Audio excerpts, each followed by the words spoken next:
गली में आओ जी, कपड़े लेके जाओ जी, आ गया है देखो नया माल। उस मामले में आप क्या रोशनी डालना चाहेंगे और क्या बताना चाहेंगे, क्योंकि लोग बहुत ज़्यादा कश्मकश में हैं कि आखिर मामला क्या हुआ था। जैसे मैं पिछले 2 दिनों से मुंबई था, मुंबई के कामकाज निपटाने के बाद मैं धुलिया की तरफ रवाना हुआ, तो रात को 10:30 बजे मुझे, जब मैं रास्ते में ही था, मुझे एक हमारा कार्यकर्ता है ज़ुबैर शेख, उसका फ़ोन आया और उसने ऐसा बताया कि एक मुस्लिम नौजवान को फ़ोन कर किसी बहाने से बुलाया गया और वहाँ पर उसकी पिटाई की गई।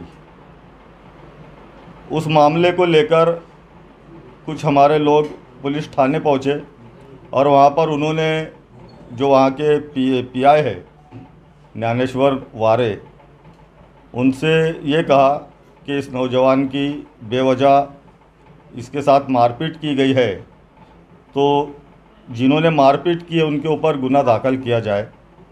लेकिन उस वक्त वहाँ के पीआई ने जिन्होंने मारा था उनके ऊपर कार्रवाई ना करते हुए जो फिरियाद देने गए थे, जो तकरार दाखिल करने गए थे, उन लोगों के साथ बदतमीज़ी की, बदसलूकी की और उनको मारपीट की।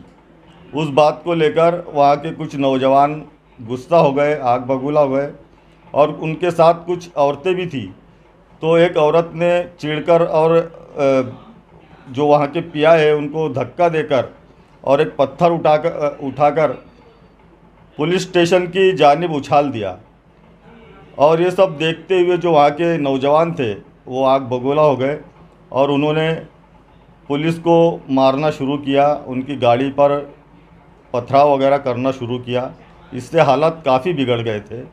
बाद में फिर पुलिस ने इन सब हालात को काबू किया।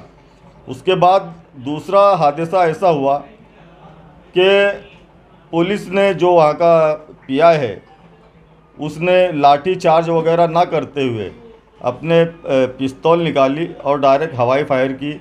उसके बाद में उसने उन नौजवानों के ऊपर फायरिंग की, जिसमें एक नौजवान के हाथ से गोली होते हुए निकली और एक नौजवान की जांघ में गोली लगी हुई है। उन दोनों नौजवानों को दोंडाईचा के हॉस्पिटल में एडमिट किया गया। उसके बाद एक की हालत ज़्यादा ख़राब होने की वजह से उसको धुलिया की तरफ शिफ्ट किया और कुछ लोग जब वहाँ पर उन नौजवान की खिदमत में और तीमारदारी में गए तो वहाँ पर कुछ दीगर अबनाए वतन ने एक जमाव बनाया और उनके ऊपर हमला किया, जिसमें शहबाज शाह करके एक नौजवान है, उनका इंतकाल हो गया। इस बात को लेकर पूरे दोंडाईचा शहर की बहुत ख़राब हालत हो चुकी थी और हालात बिगड़ चुके थे।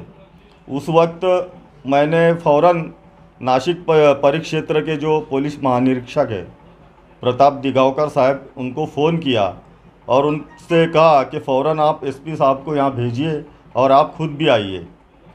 उसके बाद एसपी साहब ने मुझे फ़ोन किया कि मैं फ़ौरन वहाँ दोंडाईचा जा रहा हूँ, आप भी जो आपके मुस्लिम कार्यकर्ता हैं जो आपके पक्ष के हैं उन सब से अपील कीजिए कि अमन व अमान कायम रखें। मैंने रात भर हम लोग सो नहीं पाए और हम लोग फ़ोन पर हमारे कार्यकर्ताओं से बातचीत करते रहे, उनको सब्र की तलकीन की और उनको ये कहा कि हम आप लोगों को पूरी तरह से इंसाफ दिलाएंगे। और अल्हम्दुलिल्लाह जो वहाँ के हमारे नौजवान हैं उन्होंने बहुत ही सब्र व इस्तिक़लाल से काम लिया और जो हालात बहुत ज़्यादा ख़राब हो जाने वाले थे उस पर हम लोग काबू कर पाए। आज फिर सुबह मुझे कुछ नौजवानों का फ़ोन आया कि जिस नौजवान पे रात को इन्होंने हमला किया था तो नौजवान का इंतकाल हो गया और यहाँ पूरे शहर के लोग जमा हो चुके हैं और उनका ये बोलना है कि जब तक जो गुनाहगारों को जिन्होंने हमला किया है उनको अगर अरेस्ट नहीं की जाती है तब तक हम लोग इसकी लाश को, डेड बॉडी को ताबे में नहीं लेंगे। उसके बाद मुझे एसपी साहब का फ़ोन आया और जो आईजी साहब का फ़ोन आया कि आमदार साहब आप यहाँ पर आइए, यहाँ पर हालात बहुत बिगड़ते जा रहे हैं। मैं फ़ौरन अपने साथियों को लेकर दोंडाईचा की तरफ गया और मैंने जाकर सबसे पहले हमारे सब समाज के लोगों से मुलाकात की और उनसे सब हालात जानने के बाद मैंने आईजी साहब से, और वहाँ पर उस वक्त कलेक्टर साहब भी आ गए थे, एसपी साहब भी थे, और मैंने उनको इस बात की सख्त अल्फाज में मजम्मत करते हुए उनसे ये कहा कि ये जो पीआई ज्ञानेश्वर वारे है, इन्होंने जो हमारे लोगों के साथ बदसलूकी की है, बदतमीज़ी की है, उनको यहाँ से फ़ौरन हटाया जाए और उनकी चौकसी लगाई जाए। अगर इसमें ये दोषी पाए जाते हैं तो इनको निलंबन किया जाए।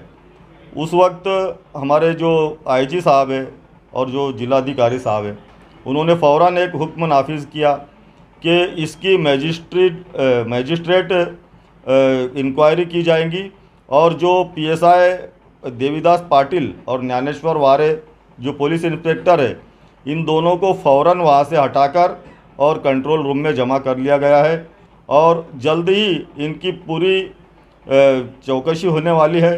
और अगर उसमें उनका कुछ भी कसूर पाया जाता है तो उनको हम लोग मुअत्तल करने की मांगनी करने वाले हैं। अभी क्या मतलब वहाँ के हालात क्या है दोंडाईचा के, मतलब सब अमन अमान है या क्या मामला? अभी अल्हम्दुलिल्लाह, जैसा मैंने हमारे सब लोगों से वहाँ गुजारिश की थी कि आप लोग ये जो लाश की बेहुरमती ना करते हुए पहले इसकी तदफीन की जाए, और तब तक मैं रुकता हूँ। मैं वहाँ पर रेस्ट हाउस में तकरीबन 4 घंटे रुका रहा।